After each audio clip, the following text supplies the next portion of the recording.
Olha, eu sempre fui um cara muito... Eu sou filho de meu pai era um comunista. E a minha família tinha comunistas, caras que eram reacionários, meu bisavô era um anarquista. Então eu sempre tive esse interesse por política. E também, mas quando eu era adolescente, o meu interesse era mais pela arqueologia, eu queria ser arqueólogo. Eu gostava muito da arqueologia e tal. E o engraçado é que, na verdade, eu fui ficando rebelde, né? Eu virei roqueiro, virei beatnik, então, eu era um adolescente beatnik, lia Jean-Paul Sartre, não entendia muito, mas eu lia Heidegger. E aí eu me interessei por fazer filosofia. Mas eu fui dar uma bicada lá na Maria Antônia, fui assistir uns cursos e eu não me encontrei. E a minha primeira opção não foi história, foi ciências sociais. E aí eu achei que ciências sociais ia me responder a questões. E aí eu acho que respondeu, e a história também. Né? Mas eu volto para a história só no doutorado. E eu achei que a sociologia, da leitura marxista que eu fiz, me deu muita... Mas eu nunca perdi o pique da história, né? Sempre trabalhando muito com história, mas, vamos dizer, muito preocupado também com a teoria, porque eu achava que a história era muito empiricista. Claro, eu tinha uma visão muito estreita. E a sociologia me ajudou. Né? Me ajudou muito, me colocou coisas na cabeça, e naquele momento eu tinha uma opção para onde ir. Estou falando dos anos 70. Para onde ir? Eu tinha servido o exército, tinha saído do Idade Baixa, e para onde é que eu ia? E aí os meus amigos diziam o seguinte: olha, o pessoal bom das ciências sociais está lá na Escola de Sociologia e Política de São Paulo, que na época era uma instituição complementar da USP, hoje não é mais, Fundação Autônoma. Estava lá Maurício Stratenberg, tinha um monte de gente. Estava lá o José Chazin, estava lá o Odilon Nogueira de Matos, passou por lá o Nunes Bandeira, enfim, caras importantes. Estava lá o Edgar Carvalho, a Carmen Junqueira, da antropologia, enfim. Eu falei, eu vou para lá. E foi todo mundo para lá, toda a minha geração foi para lá. Fizemos o curso lá. E foi muito bom. Estava o Gildo Marçal Brandão, que era aquele departamento depois de político, que morreu cedo, nos deixou cedo. E vinha gente. Estava lá um cara que vai estudar a via colonial, com muita profundidade no Rio de Janeiro. Esqueci o nome, mas depois eu vou lembrar. Enfim, tinha muita gente ali trabalhando, então a gente foi para lá. Um grupo muito grande, um grupo que quase todo mundo hoje é professor de alguma universidade pública. Né? E foi importante porque não foi só nos dando resposta, como foi nos colocando questões. Né? Um pouco eu conto aqui. E a gente, eu particularmente passo a militar no Partido Comunista, clandestino, e ter muita conexão com caras que eu admirava, como o Carlos Nelson, né? O Carlito dava curso pra gente lá, né? Enfim. E aí você passa a ter uma formação mais sofisticada. E muito pouco dogmático. Um dos caras que ajuda a gente não ser dogmático é o Maurício Stratenberg, que era um anarco-comuna weberiano. Né? Se eu fosse definir o Maurício, ele era um cara plural, né? Eclético e bem temperado, como define o define o Florestan. O Florestan tinha passado por lá também, né? Fez o curso lá, que é a primeira faculdade, porque também tinha a primeira faculdade de Ciências Sociais, ainda tinha o glamour nos anos 70, depois não teve mais. O glamour veio para cá. Agora, de qualquer maneira, isso ajudou a gente a compreender e construir um núcleo teórico. Aí depois eu vim para a história, né? Voltei para a minha ideia original e vim fazer o doutorado aqui, em História Econômica. Na verdade, eu tinha ido para a história já há muitos anos, dei aula de cursinho de história. Na época, eu dei aula no Objetivo, o meu chefe era o Jobson, o professor Jobson de Arruda. Minha colega era a professora Vera Ferlini, né, aqui do departamento, que a gente dava aula junto. Então, eu dei aula de história há muitos anos. E depois eu fui namorar antropologia, então eu dei uma namorada na antropologia, eu fui trabalhar na PUC, minha primeira chegada na PUC, como um curioso de antropologia, mas não deu certo. Eu sempre digo que eu me lembro muito da música do Gilberto Gil, Eu e a Antropologia, quando o Gilberto diz, né, que ele tinha a ilusão que ser homem bastaria, eu tinha a ilusão que ser antropólogo bastaria. Não bastou. Muito pelo contrário. Não me deu nada além do que um culturalismo ideológico, então não responde à realidade. Para mim, meu modo de entender. Né? Eu tinha feito, quando viajei, fiz cursos com caras como Godelier, fui assistir seminários, né? Mas isso demonstrou que o que eu achava que era antropologia não era ciências sociais da mais radical, no sentido mais radical. E eu entendo que essa minha formação era uma formação que acabou me transformando num cientista social. Eu nem me defino como historiador. Ainda que eu utilize a história, que eu trabalhe no departamento de história, né, gosto muito da história, mas eu acho que eu me defino hoje como um cientista social. Um cara que trabalha com várias dimensões, né, das ciências sociais. Essa questão das vias é uma elaboração do Lenin muito em cima das elaborações do Marx. Principalmente tem um prefácio do Capital, onde o Marx fala o seguinte: olha, as sociedades capitalistas nada mais fazem do que olhar a Inglaterra, porque eu uso a Inglaterra como referência do estudo do desenvolvimento do capitalismo, e as sociedades capitalistas nada mais fazem do que olhar a Inglaterra como espelho, porque apesar das suas especificidades, elas vão se desenvolver dentro das leis gerais do capitalismo. Mais ou menos isso que ele vai dizer num dos prefácios, não lembro qual, mas num dos prefácios do Capital. Ora, isso quer dizer o quê? Que você, apesar de você ter um modo de produção universal, que é o capitalismo e tal, ele se objetiva de maneiras diferentes em cada lugar. Então é que o Marx vai dizer o seguinte: são formas particulares de desenvolvimento, específicas, né? E obviamente essas formas particulares, elas materializam a universalidade do conceito, modo de produção capitalista.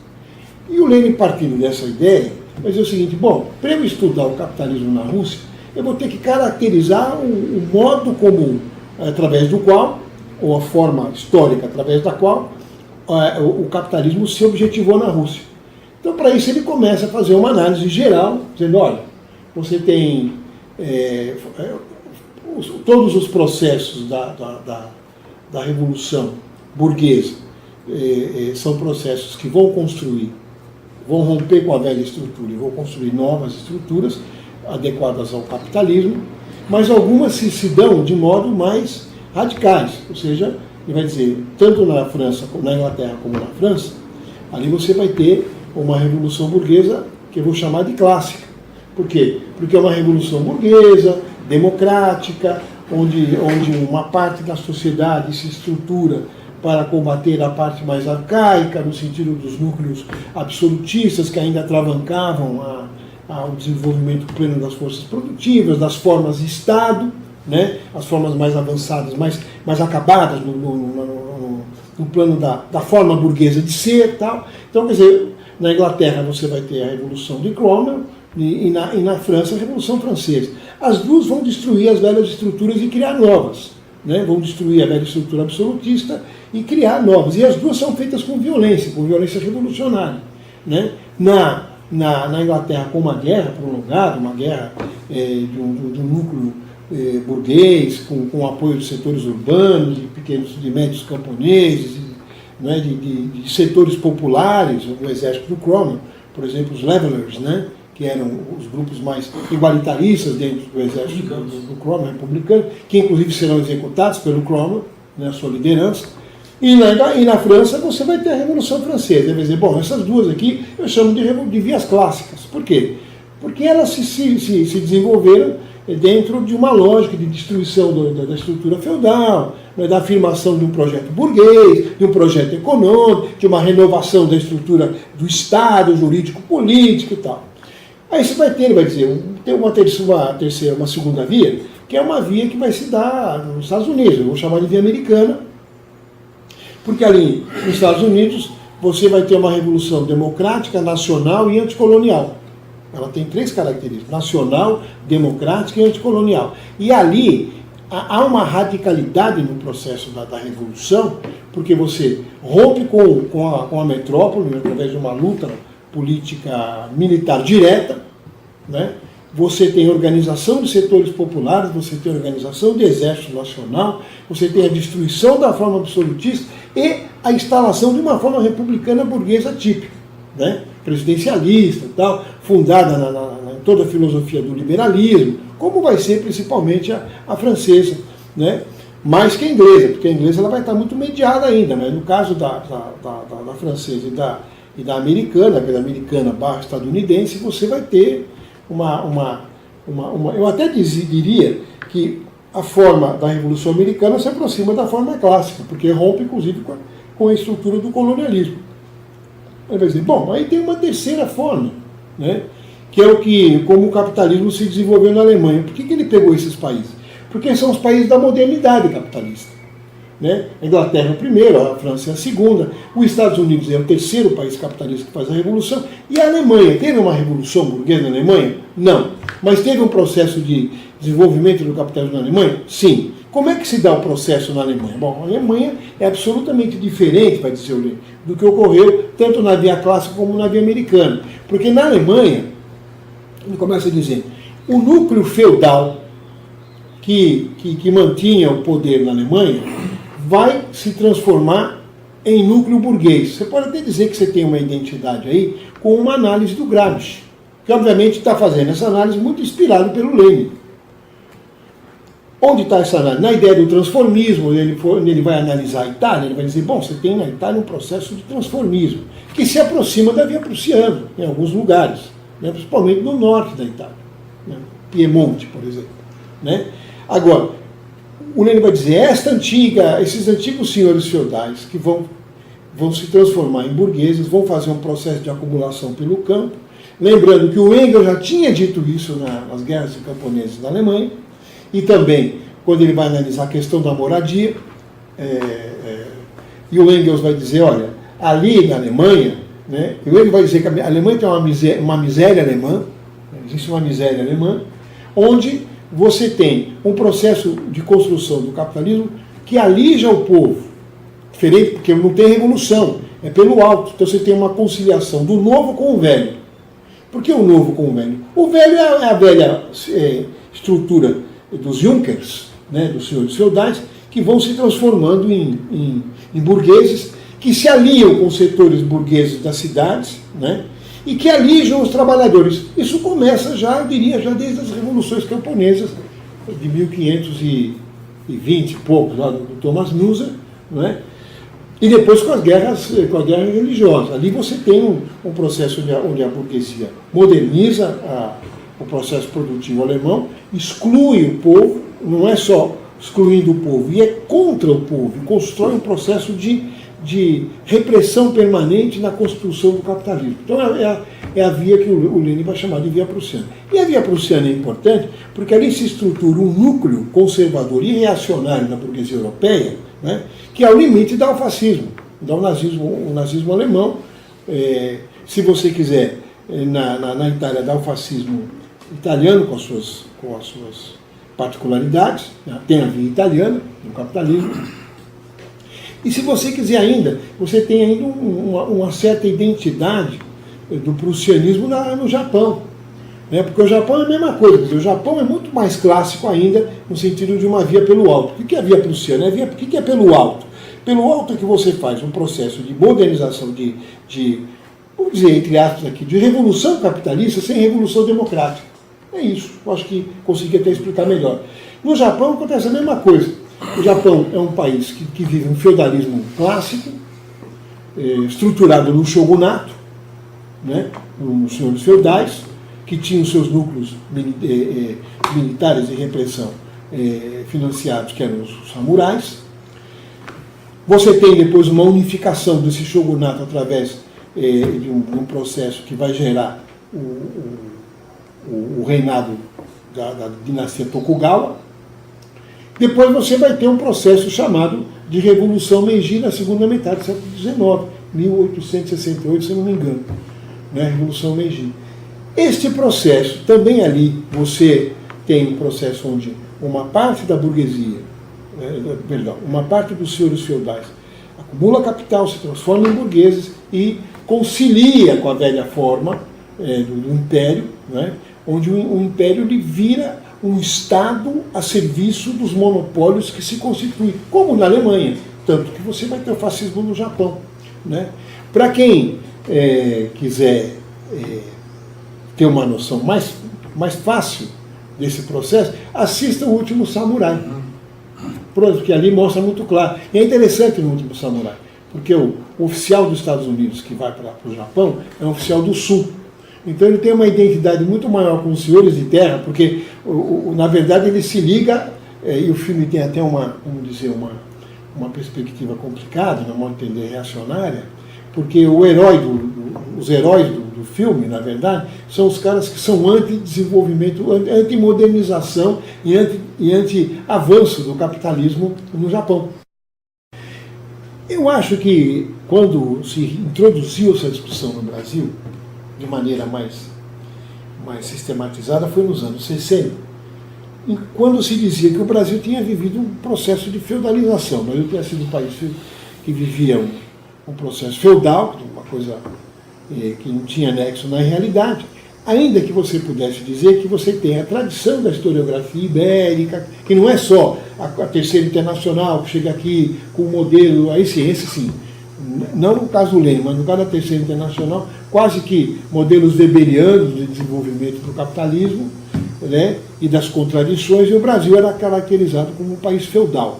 O Brasil e a América Latina como um todo, né, que era vamos dizer, de um lado, uma transposição, porque chega aqui na América Latina, ganha muita força, porque você tem uma tradição da historiografia ibérica que já analisava as formas de organização social da América Latina como feudais em função das análises culturais e políticas, institucionais políticas, das formas organizativas dos países. Então você vai trabalhar com ordenações afonsinas, aquelas coisas todas que tinham, vamos dizer, e mesmo lá já era complicado, mas tinha, vamos dizer, elementos históricos, DNA feudal. Mas no caso aqui, quando você pensa na grande empresa mercantil, ela não tem nada a ver com o feudalismo, né?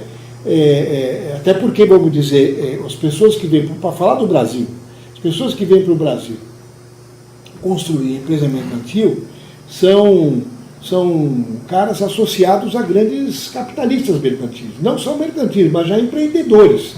Por exemplo, os holandeses, por exemplo, os italianos do norte, os italianos genoveses, os fiorentinos, né? Por isso que você explica a família Doria, a família Cavalcanti, né? A existência de são famílias importantes lá, não são importantes aqui, né? Porque esses caras vêm administrar uma atividade mercantil, então de feudal nada tem, mesmo a capitania hereditária ela é designada para quem tem dinheiro e tem condição de se associar e desenvolver. Tanto que as capitanias que não vingaram, elas foram reconduzidas ao Estado, então não tem nada a ver com o feudo. A segunda, quando se coloca a via prussiana, se coloca em função de uma análise que o Caio Prado já tinha feito, como começaram a fazer, que era mostrar a particularidade histórica do Brasil, do capitalismo brasileiro, em vários textos, do seu História Econômica, principalmente da Revolução Brasileira, né?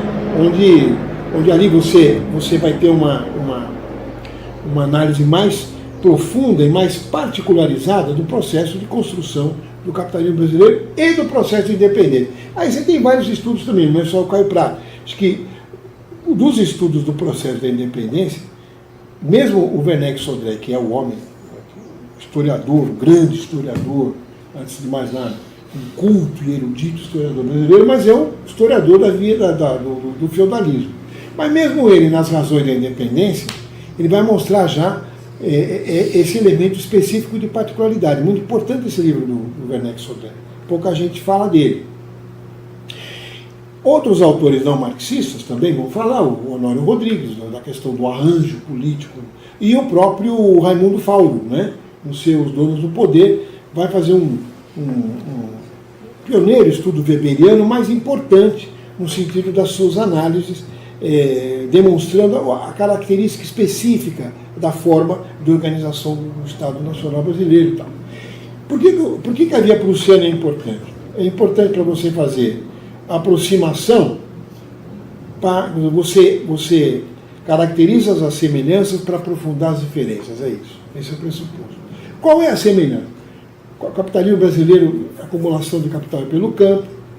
Eu digo até mais, quer dizer, se você quiser, a formação do Brasil colônia, dos 1500, século XVI, ela vem no bojo de um processo furioso de acumulação de capital, que tem como experiência pioneira da escravidão na própria Europa. Aqui só se aplicou alguma coisa em que o laboratório tenha sido... não foi aqui na América, foi na Europa, foi na Guerra de Reconquista da Espanha, quer dizer, o aprisionamento dos árabes pelos cristãos e a transformação desses prisioneiros em trabalhadores forçados nas ilhas de produção de açúcar, de cana-de-açúcar, Chipre, Ilha da Madeira, enfim, e tal. A Alemanha, não vamos esquecer, quer dizer, o processo de acumulação de capital, né, passa por um momento onde a necessidade que os senhores feudais que estão se aburguesando na Alemanha têm para atender demandas da Europa Ocidental. Qual é a Europa Ocidental? O norte da Itália, a região da Toscana, a Itália setentrional, Flandres. O que está acontecendo ali? Produção de desenvolvimento de manufaturas e produção de lã. Então esses alemães, né, vão adequar o processo produtivo. Já não é mais um feudalismo no sentido porque ele se dissolve, eles passam a produzir alimentos para atender a demanda de alimentos dessas regiões produtoras de fios de algodão, de seda e tal, né? O que eles fazem? Eles praticamente escravizam os camponeses de novo. Século XVI, chamada segunda servidão. Então, quando vem para cá a ideia da escravidão, ela já tem uma experiência de vida, não é que é uma invenção rápida, ainda que você possa dizer que ela ganha uma dimensão de particularidade nas Américas, né? A escravidão dos negros. Mas, obviamente, ela já foi testada com os próprios ex-servos da gleba da Alemanha, que são, o Engels vai chamar de segunda servidão, com os prisioneiros muçulmanos da Guerra de Reconquista, assim por aí. E um processo também no leste europeu, que vai ter também de trabalho. Porque qual é a característica da escravidão moderna, diferente da escravidão do mundo antigo? É o trabalho forçado. Quer dizer, você transforma esse trabalhador em escravo, que trabalha forçado para produzir para o mercado consumidor. Então é um produtor, é uma escravidão de caráter capitalista. Você tem uma larga bibliografia sobre isso, né? Uma larga bibliografia de boa qualidade. Eu vou dizer alguns aqui que eu estou lembrando agora, né? Quer dizer, você tem desde o Eric Williams, que é o Capitalismo e a Escravidão, né? Passando pela própria visão do Caio Prado, mas passando também por outros autores que vão caracterizar desse modo, o próprio Marx. Aí, o próprio Marx, tanto no Capital, como nos seus rascunhos do Grundrisse, como até na sua crítica ao Proudhon, ele vai dizer claramente que você tem um capitalismo específico, ele até vai chamar de burguesia anômala. Então ele vai dizer da onde? Do Brasil, do Suriname e do sul das colônias americanas dos Estados Unidos, e das colônias americanas do sul da América do Norte. Então ele está explicando o que ele está falando, né? Que ele vai chamar isso de capitalismo, que é os donos de escravos e de terras dos Estados Unidos, do Brasil, do Suriname, sejam escravos, sejam capitalistas, porque tanto a escravidão como a produção latifundiária não se contradizem com a acumulação de capital, alguma coisa assim, com o capitalismo. Então, é muito claro, quer dizer, é uma forma nova que tem um caráter de trabalho forçado. A terceira coisa é que o capitalismo brasileiro é feito por uma burguesia que acumula capital pelo campo e que concilia também entre o velho e o novo. Só que a diferença entre a burguesia alemã, vamos dizer assim, e a burguesia brasileira, essa burguesia que se forma no Brasil colonial, se você quiser uma burguesia oligárquica, eu chamo num primeiro momento, uma aristocracia burguesa, né, titulada, porque eles são barões, condes, duques, né, porque aqui vai ser uma monarquia, e que depois essa gente toda deixa de lado os seus títulos e viram burgueses mesmo. Né? E já eram burgueses no sentido de uma burguesia em construção, agrário mercantil, mas não só mercantil, porque eles produzem. Então essa é a minha discussão, por exemplo, que eu tenho, a minha divergência que eu tenho, por exemplo, com o Florestan, porque o Florestan ele acaba, na sua análise sobre o Brasil, não definindo muito bem o caráter desse capitalismo colonial. Ele não define. Vai chamar de oligarquia, vai usar categorias weberianas, estamento burocrático. Eu tenho problemas com essas categorias. Quer dizer, essa burguesia que acumula capital pelo campo e que se transforma numa burguesia, inclusive industrial, ela já vinha fazendo comércio, produção e comércio, porque não é só comércio. O Carlos Nelson diz o seguinte, estava dizendo, que ele vai dizer nesse livro dele, que está aqui citado, todos os textos que eu não vou lembrar, os títulos eu não vou lembrar agora, depois você põe lá no... Ele vai dizer o seguinte, que aqui se produzia valor de uso e ganhava dimensão de valor de troca na circulação. Errado. Errado desde o conceito marxiano, até da análise do Brasil. Aqui se produzia valor de troca. Quando você produz açúcar para o mercado, algodão para o mercado, anilina para o mercado, quando você produz tabaco para o mercado internacional, né?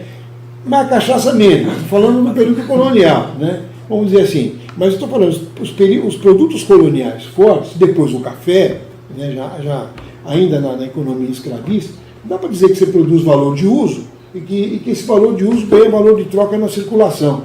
Desculpa, né? É um erro grosseiro, eu diria, no âmbito da análise econômica.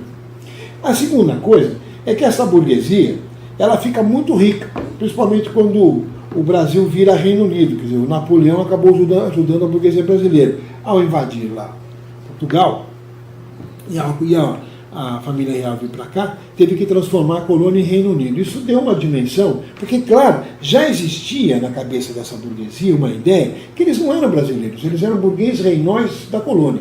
Esse é o termo reinó. Eram burgueses reinóis da colônia. Então eles não se consideravam brasileiros, mas se consideravam portugueses que estavam no Brasil. Né? Então isso também mostra um pouco a origem dessa não identidade nacional da burguesia brasileira, até hoje. Né? O branco não se acha brasileiro e tal. E obviamente, quando o Brasil vira Reino Unido, ele fica um reino mais rico do que o reino de Portugal, o reino do Brasil. O Brasil vira Reino Unido. Portanto, ele fica mais rico do que o Brasil. E aí o que vai rolar aquela contra-revolução em Portugal, em 1820, dita incorretamente de Revolução Liberal do Porto, que de liberal não tinha nada, porque queria monopólio e queria recolonizar o Brasil. Olha, aí ela vai entrar em confronto diretamente com quem sustentava o Império. Quem sustentava o Império era a burguesia brasileira.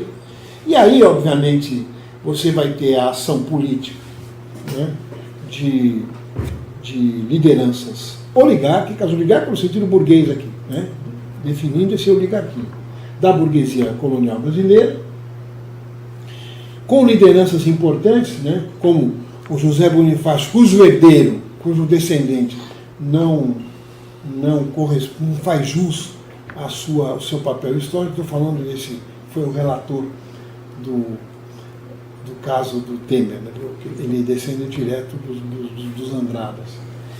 Provavelmente o José Bonifácio e o Antônio Carlos viraram uma tumba. Não porque fosse tão revolucionário, mas são os caras que vão construir o quê? No primeiro momento, o projeto da conciliação.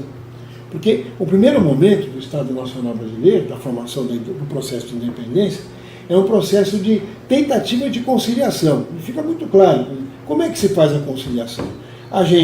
A pressão está muito grande, você tem pressão tanto em Portugal como no Brasil, então esse núcleo político, que é um núcleo político que já atuou em Portugal, José Bonifácio foi ministro do Pombal, né? Não é assim um cara que chegou agora. José Bonifácio foi ministro do Pombal, né? Quer dizer, é um núcleo articulado com um projeto de ser uma unidade pertencente a Portugal. Né? Não tem. Mas como a pressão está muito grande, e você tem vários setores aí das contradições da economia brasileira, se faz um grande arranjo, um belíssimo arranjo, inteligente arranjo, né? Que é transformar o futuro rei de Portugal em imperador do Brasil. Não vamos esquecer disso. O Dom Pedro I, ele vira Dom Pedro I do Brasil, mas ele é o herdeiro de Portugal. Qual é a ideia? Morre Dom João VI, obviamente ele assume. Não se esperava que o Dom Miguel, o irmão dele, fosse usurpar o trono, né? Isso criou muito problema. Mas também não se esperava que ele num primeiro momento, apoia o Brasil, no segundo momento ele passa também a ter uma postura de recolonização. Por isso que ele é deposto em 1931, né? Que é a chamada abdicação. Ele não foi abdicado, abdicaram ele, né? Óbvio. Né? Abdicaram assim, cercou o palácio, se o senhor não sair do palácio, nós vamos canhonear o palácio, ele pega abdica. Né? E aí, obviamente, de fato, aí começa o Estado Nacional Brasileiro, porque aí você tem, de fato, a última tentativa de transformar, de continuar com o Reino Unido, morre com a abdicação de Dom Pedro e depois a questão de Dom Miguel, a briga com o irmão, tá? Enfim, ali você tem uma separação. Se de um lado o Brasil ganha, depois disso, eu diria, segunda metade, a partir da segunda metade do século, quer dizer, a partir das regências, portanto, né, e depois com o Segundo Império, com o golpe da maioridade, o Brasil, por outro lado, ele recompõe o seu papel de inserção subordinada no quadro internacional da economia mundial. E mais, ele recompõe mantendo a sua estrutura escravista exportadora. Isso que o Caio Prado vai chamar de o sentido da colonização continua. Com o café. Né? Com o café. Mas não só, antes do café, com a cana aqui em São Paulo. Né? O ouro que financia a cana, que moderniza o Porto de Santos e que financia a produção de cana no estado de São Paulo. Que antes do café é a cana. É a cana que vai modernizar. A professora Vered, no seu livro A Cultura da Cana-de-Açúcar no Brasil, está aqui, ela vai mostrar isso, que a modernização do Porto de Santos, professora aqui do Departamento de História, ela vai mostrar isso, que a modernização do Porto de Santos vem com a produção do café, com o dinheiro das minerações de ouro, que serão aplicados aqui. Então, e obviamente se forma um Estado Nacional, né, apontando um Estado Nacional com a cara da escravidão, quer dizer, nobres, senhores, uma burguesia titulada, né, fidalgos. O termo fidalgo é legal para isso, porque o fidalgo ele é o filho de algo, ele é um burguês, mas não é um burguês qualquer, não é um pé rapado, né? Não é como dizia lá o Lampedusa no seu Gato Pardo, que o senhor feudal, em crise, ferrado, é obrigado a casar casar o seu filho com a filha de um burguês que era analfabeto e conhecido na aldeia ali como Pepe Merda. Aqui não, aqui essa burguesia ela já tem titulação, ela é fidalga, né, e tal. E aí, o que acontece de importante é que você vai ter um império escravista, né, cuja economia continua assentada no trabalho escravo.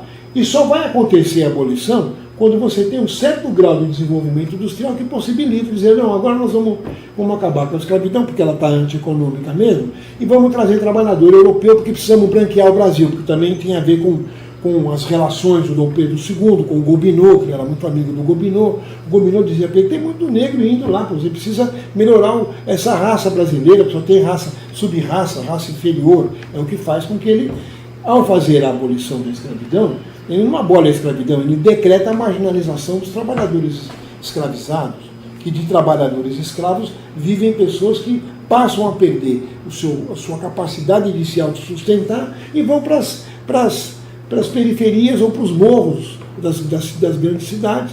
Né? Ainda alguns que trabalhavam no Vale do Paraíba vão para o Rio tentar trabalho, é o que vai, por exemplo, adensar o Rio de Janeiro de ex-escravos que estão lá, né? E que vai criar essa miséria centrada principalmente no mestiço, no índio e no negro. Né? E o negro fica, inclusive, minoria porque aumenta o grupo, minoria aqui no sentido, né? Porque aumenta o núcleo de pardos, vamos dizer assim, da sociedade brasileira. Daí ele importa os brancos, abre para a imigração, que eram também, é bom lembrar, brancos que eram super explorados nas suas terras, estavam sendo expulsos pelos senhores, pelos novos capitalistas das suas terras, estavam perdendo terra. Né? É o que você explica a imigração em massa. Você só explica a minha família, por exemplo, vir para o Brasil, porque eles perderam as terras lá onde eles moravam. Era uma família, pelo menos da minha mãe era isso, uma família de camponeses da região do Lácio, que perde as terras e que tem que procurar trabalho fora do seu país. Né? Então, se dá aí através de uma outra tragédia, uma outra forma de organização do Estado, sem perder esta ideia de inserção subordinada. Então, quer dizer, o que você pode concluir? Que a via prussiana, vamos dizer, na Alemanha, diferentemente do Brasil, ela consegue inserir a Alemanha no período do imperialismo e na modernidade do capitalismo internacional, porque a classe operária alemã ela é mais moderna que a inglesa, tão moderna quanto a estadunidense. Isso é importante. Agora, no Brasil, mesmo você tendo uma classe operária incipiente, né, ela não é moderna porque as empresas brasileiras não são tão grandes. O Boris Fausto tem um estudo sobre isso, trabalho em conflito social no Brasil, onde ele vai mostrar que a maioria das fábricas brasileiras, das cidades que tinham proletariado urbano e tal, eram pequenas e médias fábricas, tinham grandes, mas não era a maioria. Segundo, que esse proletariado está subsumido a uma economia rural, ainda no início do século XX. Terceiro, que esse proletariado, que vem substituir os trabalhadores escravos, tanto no campo quanto na cidade, são submetidos a leis, a opressões trabalhistas e a leis trabalhistas iguais às leis que se aplicavam aos escravos, né? E que esse Estado, mesmo modernizando e produzindo uma indústria têxtil, ainda se insere no quadro do capitalismo internacional como uma associação subordinada ao imperialismo. Então esse é o caráter, vamos dizer. Se você tem de um lado o prussianismo, que é muito parecido com a Alemanha, a revolução pelo capital, você tem por outro lado a construção de uma economia que se mantém colonial, por isso que ela é prussiano-colonial.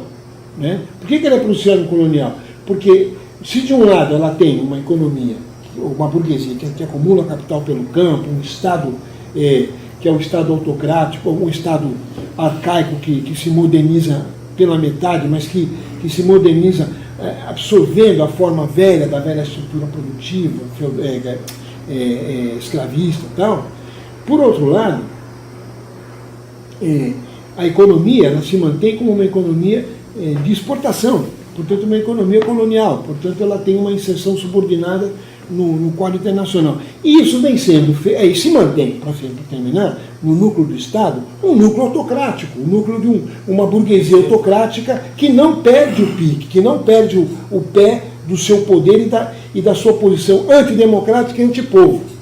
Por isso que você tem uma tradição golpista na história do Brasil.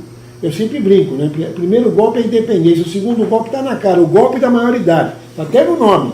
Né? O terceiro golpe é o golpe da República. Todos eles e vários golpes que vão se suceder, todos eles golpes contra o povo, golpes com forte repressão ao movimento popular, né? Quer dizer, se você pegar a história do Brasil, Cabanada, Sabinada, né? Balaiada, são todas afogadas em sangue pelas guardas nacionais, que aliás, diga-se de passagem, são as origens das polícias militares, né? Que tem a tradição de capitão do mato, nenhum país passa 400 anos de latifúndio e de escravidão impunemente. Quer dizer, as PMs ainda vêm das velhas guardas nacionais, que se transformaram em forças públicas, que depois se transformaram em PM com o golpe militar, 64, né? Mas que estão aí com a mesma perspectiva, inclusive eles mesmos assumem essa história. Se você entrar nas páginas das polícias militares, é meio vergonhoso. Né? Eles se orgulham de ter participado, eles falam assim, participamos da campanha de Canudos, reprimiram Canudos, né? Participamos da greve de 1917, reprimiram a greve de 1917, aí vai. Participamos do golpe, da Revolução de 64, eles chamam de Revolução. Eles participaram do golpe, eles não têm vergonha, porque a história deles é essa, uma história sem vergonha de capitães do mato. Né? Eu acho por isso que eu acho que tem que acabar a polícia militar e fazer outra coisa. Porque isso aqui não dá. Tem essa não é uma tradição da ditadura militar, isso é a tradição da escravidão. Né? Se fosse da ditadura militar, dava até para discutir. Mas é da escravidão. São grupos que sempre serviram aos donos do poder. Mas é essa característica que vai levar com que a burguesia brasileira seja uma burguesia muito inteligente. Ela se moderniza. Ela se moderniza e se reenquadra, ela não perde o pé. O que tem acontecido ultimamente é que ela perdeu o pé, ela está numa crise desgraçada e está destroçando o país. Eu não sei onde é que ela quer chegar. Também não dá para dizer que a burguesia brasileira teve um projeto de nação, ela nunca teve um projeto de nação. Mas ela teve sempre um projeto de unidade territorial, unidade legal, para manter as suas economias, respeitando as regionalidades. Não, o Estado no Brasil sempre foi muito importante. Como você tem uma burguesia débil, por que a burguesia brasileira é tudo isso? Porque ela é débil. Ela não fez uma revolução democrática, ela não fez uma revolução nacional, ela não tem projeto nacional, né? Ela tem um projeto de classe, ela tem? De classe, mas não de país, né? Até porque ela não se considera brasileira. É que talvez isso vem lá da origem, da origem colonial. Sou português reinol, né? Sou um reinol que mora na colônia. Ela é esse núcleo. Depois eu sou de origem europeia que estou morando nos trópicos. Né? Eu sou italiano, eu sou alemão, né? Então isso tem a ver com esse processo de não construção, um projeto de não identidade com a nação. Ainda que você possa dizer que o que manteve, o Carlos Delcio Coutinho tem razão nisso, vou dar razão em alguma coisa para ele, né? Ele tem razão em muitas coisas, inclusive nisso, que o que mantém o Brasil unificado como país de norte, ao sul, esse tamanho do país, é o Império, é a Igreja Católica e a língua portuguesa. Ele tem razão. O catolicismo é um dos núcleos de unidade nacional no Brasil, a língua portuguesa também. No Brasil não se fala outra língua, não sei as línguas dos povos originais. Né? Nem os negros conseguiram manter os seus dialetos, porque eles foram destruídos. Os portugueses souberam fazer. Chegaram, o negro, para se comunicar com outro negro, porque eles eram de nações diferentes, tinha que se comunicar na língua universal, que era o português. Né? Uma coisa interessante. Mas essa burguesia que não tem projeto nacional, mas tem projeto de classe e de exploração econômica do país, não é? De certa maneira, teve que se adequar às formas, ao desenvolvimento do capitalismo. E todas as formas de adequação, no caso brasileiro, foram formas duras. A Revolução de 30, por exemplo, que é uma maneira de você redimensionar a economia e o poder político brasileiro, estava na mão das velhas oligarquias que vinham lá do Império. Né? Os paulistas, os mineiros, a burocracia carioca, a burocracia de Estado, né? Carioca, tal, mineira, mas mineiro eram latifundiários. E você tinha as contradições internas no Brasil, das economias brasileiras. Então, quer dizer, 30 já é uma expressão dessa modernização.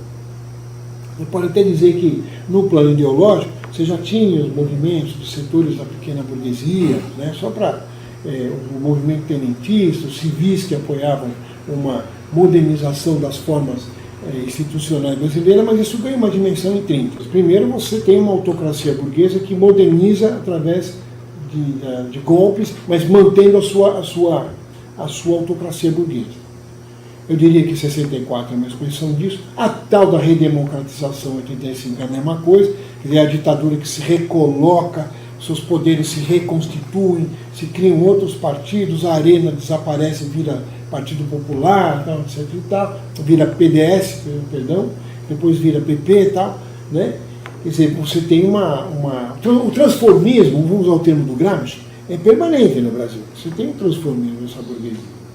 Agora, de 64, vou dizer, de 85 até a crise do Collor, e depois a eleição Sarney,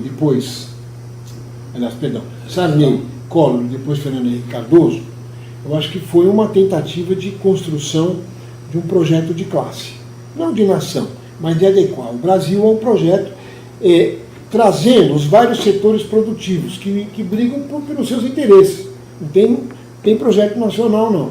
Dominação do capital financeiro, mais o agronegócio, a agroindústria, né? E um pouco deixar de lado o setor industrial clássico, porque você tem como priorização capital financeiro e agroindústria, que se juntam. Capital financeiro e agroindústria vão se juntando. Esse núcleo de produção industrial está meio por baixo. Né? Por quê? Porque o núcleo hegemônico da burguesia brasileira hoje ou é do capital financeiro, ou é desse núcleo agroindustrial. Houve a tentativa do governo Lula, fez esse papel, de trazer outros setores da indústria de transformação, indústria do departamento 1, lá pegar, por exemplo,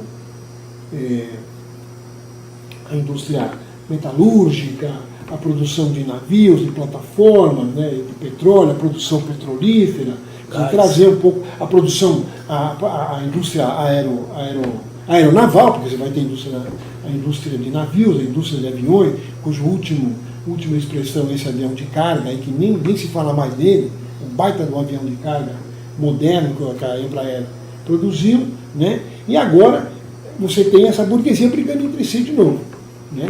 Quando ela briga entre si, as soluções em geral são soluções autocráticas. Eu não gosto desse termo autoritarismo, porque o termo autoritarismo ou totalitarismo vai dizer que o nazismo e o comunismo é a mesma coisa. É a Ana Arendt, eu estou fora disso. Né? Porque essas coisas não são a mesma coisa. No caso do Brasil, é a autocracia burguesa, que nunca foi quebrada. A gente percebe. Quer dizer, você fala, mas e a eleição do Lula em 2002? A eleição do Lula teve tudo para quebrar a autocracia burguesa. Quando ele faz a carta aos brasileiros, ele concilia de novo. Ele vai na velha tradição da conciliação brasileira, que o Zé Honório Rodrigues, brilhantemente no seu estudo Revolução e Contra-Revolução no Brasil, não sei se são 5, 3 ou 4 volumes, não lembro mais.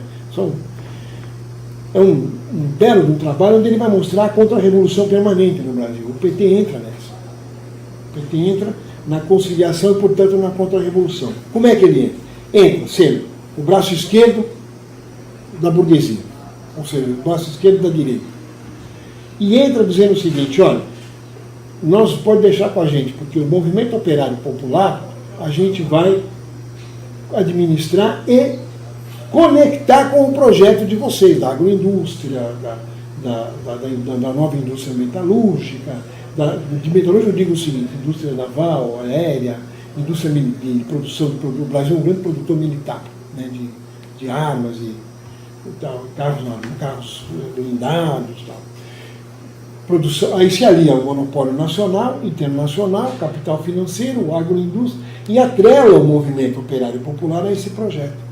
Então, ao fazer esse movimento, não só ele faz o clássico papel de uma social-democracia, mas no sentido de uma social-democracia tardia também, tão tardia quanto o capitalismo brasileiro, tardio no sentido da industrialização.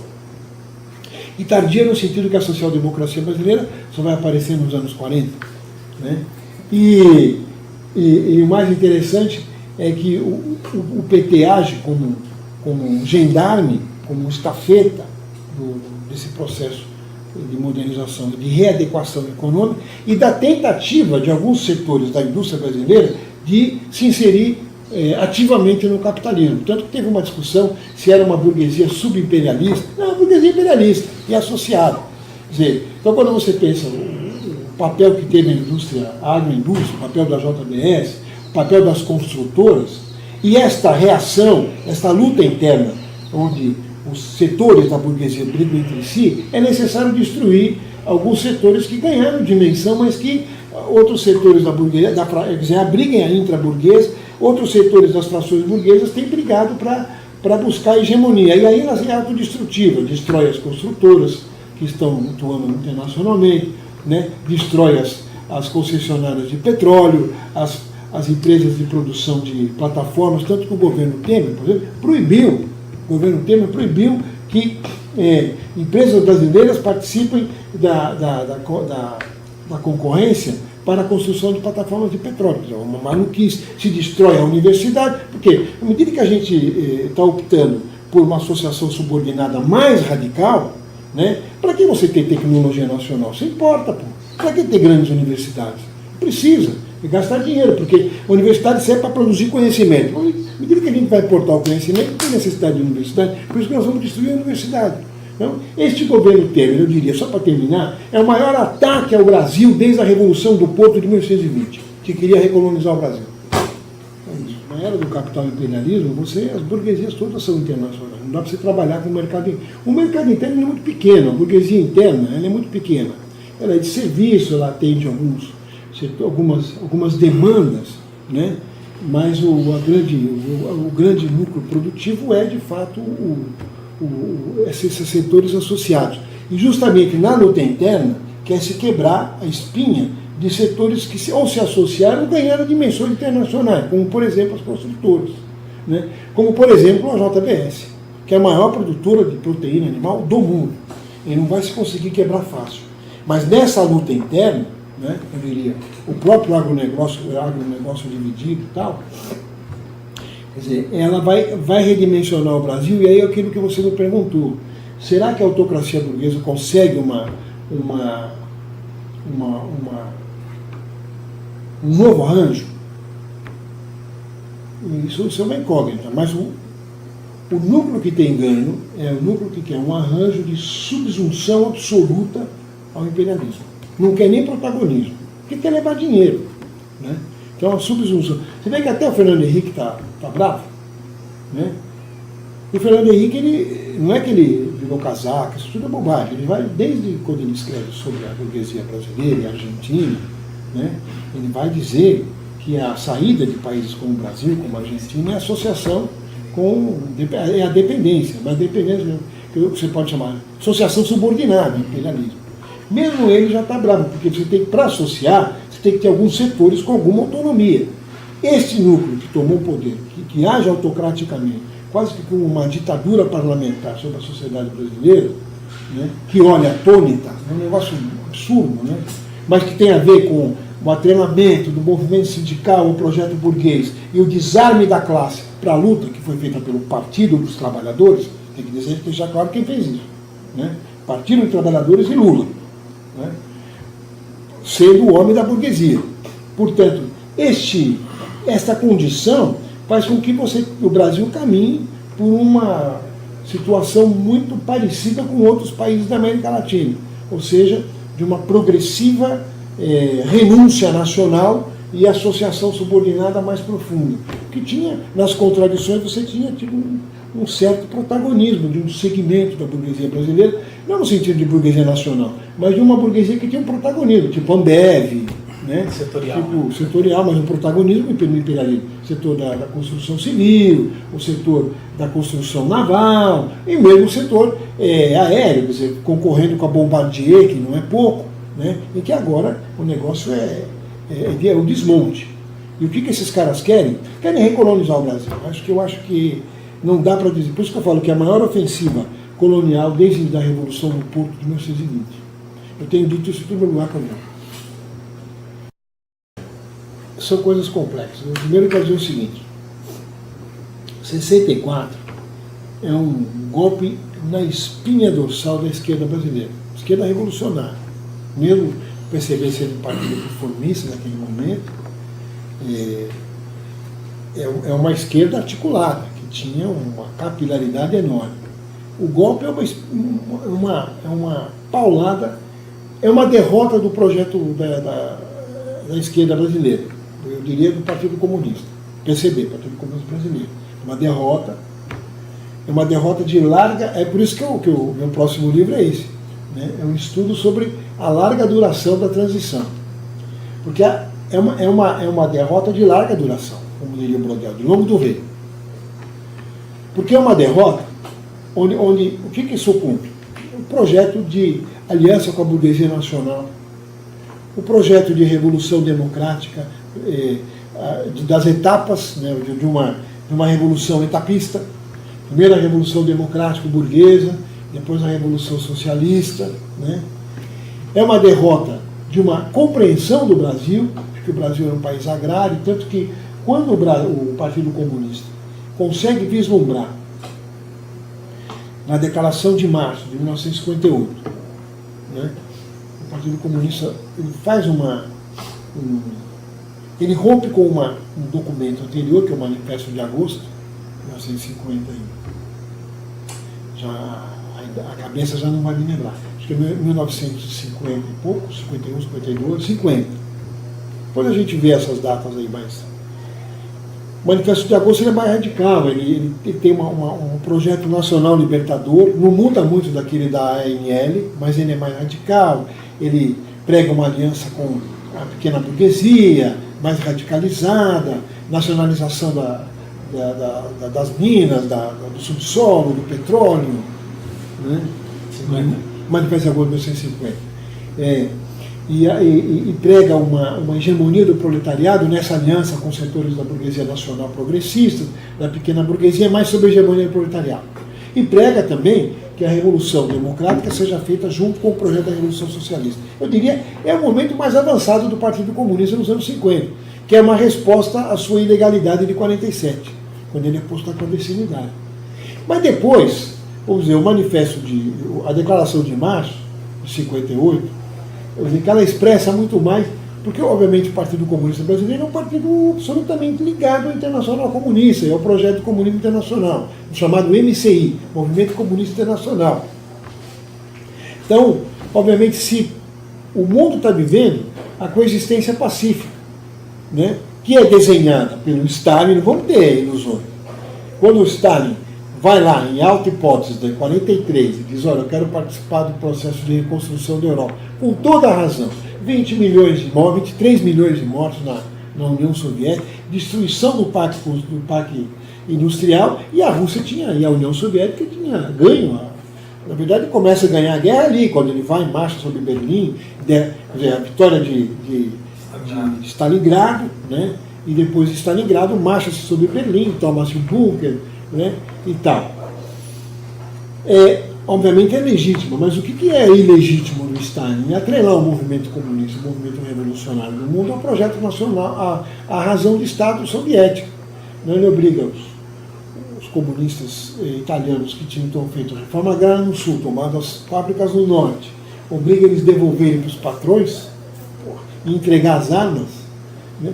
Força o Tito a entregar as armas, o Tito fala, mas nem pensar, não vou nem falar o que ele falou de verdade, mas nem pensar, para você.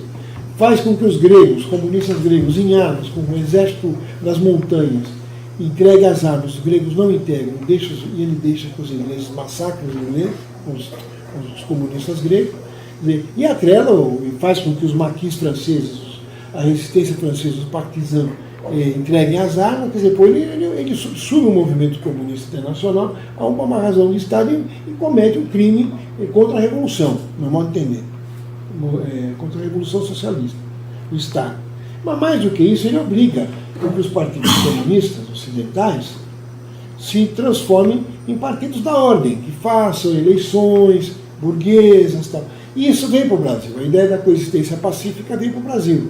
Então a ideia que o Brasil, que o PCB, por exemplo, no manifesto da Declaração de Março, perdão, 58, vai dizer, não, é possível o socialismo através da via pacífica.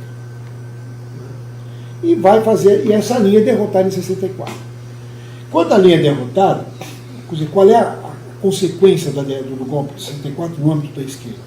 As divisões do Partido Comunista, as várias divisões, ele começa com o PCdoB, que rompe, mas não rompe.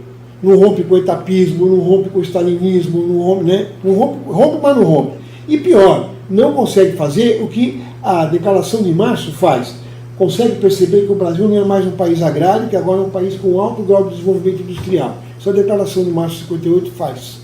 Né? Ou seja, até se aproxima um pouquinho da teoria da dependência, se você quer uma definição melhor, a Declaração de Março. O PCdoB não. Tanto que ele quer fazer o cerco da cidade pelo campo, ele vai para a guerrilha do Araguaia e se destroça. Né? É derrotar, tragicamente derrotar, onde são mortos quadros importantes do proletariado, né? Sem nenhuma...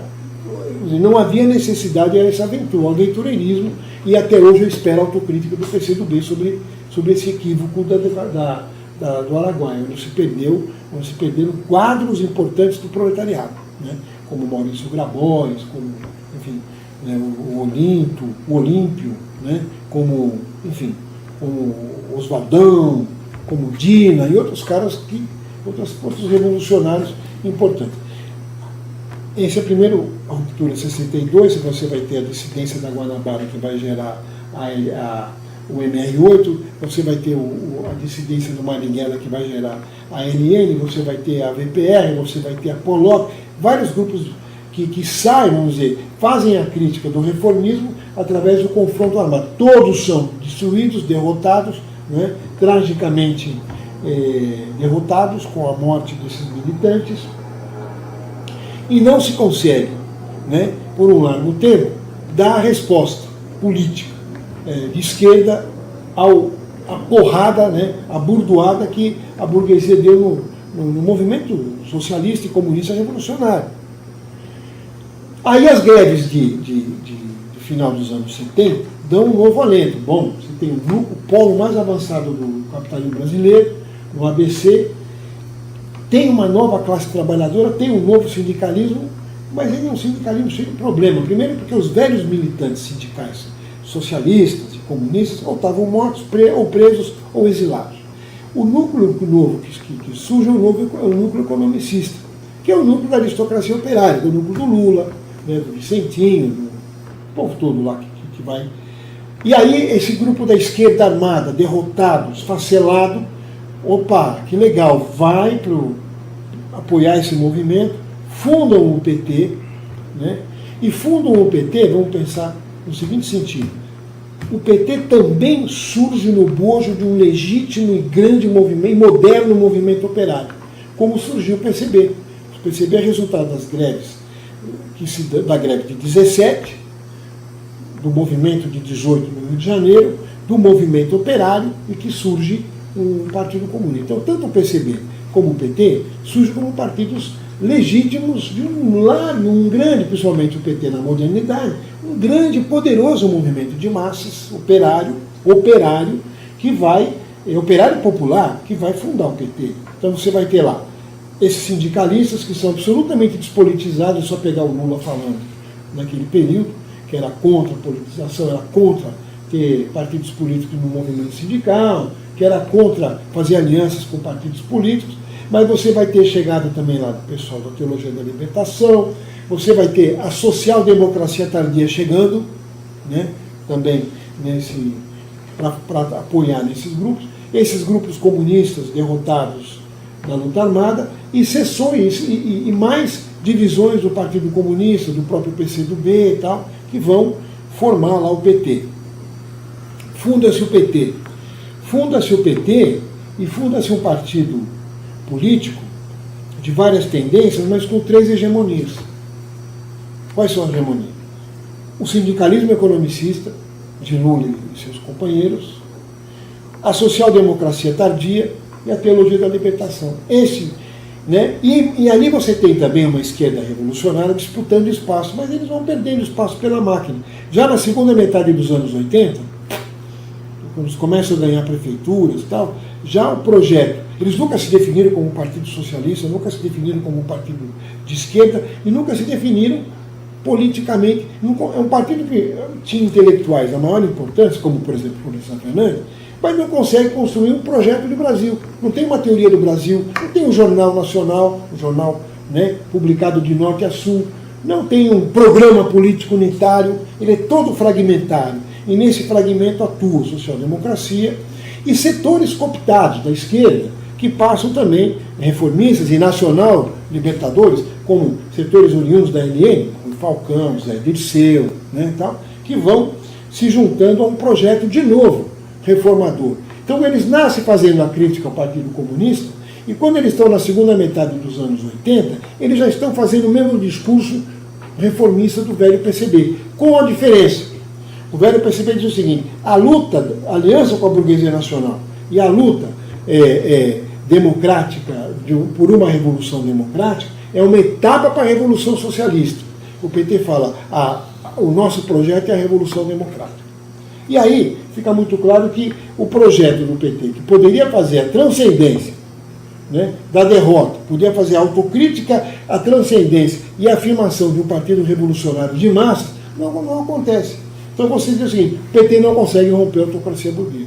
Fica muito claro quando o Lula ganha as eleições de 2002, tinha aquela grande esperança de quem participou desse processo. Eu mesmo, no plano singular aqui, né, estava cheio de esperança, porque Eu participei da coordenação da campanha do Lula, em 2002, né, representando o PCB, eu e mais um outro camarada, o Igor Grabois, que é o neto do Maurício Grabois do PCdoB. Mas a gente estava no PCB e participamos pelo PCB, eu, o Igor Grabois e o Edmilson Costa, que éramos os responsáveis pela campanha do Lula. E a gente ia percebendo nesse processo de construção, né, o processo de retração, todo o apoio popular. Então, com 80% de apoio quando o Lula é eleito, a Carta aos Brasileiros já é um momento de, não só da recomposição, da conciliação de classe, como também da opção por não romper a autocracia burguesa. Então, o que está acontecendo aqui agora é o resultado de ainda no movimento operário popular brasileiro, né, não ter conseguido romper a autocracia burguesa. Que ela continua funcionando a pleno vapor. Eu acho que a história é uma ciência, tem que se escrever com documentos, a partir de documentos, mas se escrever dentro e compreender as contradições da história. Então, eu acho que o fundamental de escrever a história é escrever a história em cima dos documentos históricos. Eu não sou daqueles que acham que a história é de acordo com a cabeça de cada um, são os pós-modernos. Acho que história se escreve com documento. Lá o Mark Bloch explica como a tarefa do historiador. Aquele famoso livro do Mark Bloch. Né? História se escreve com documento. No entanto, o documento em si não basta, o documento é um empírico.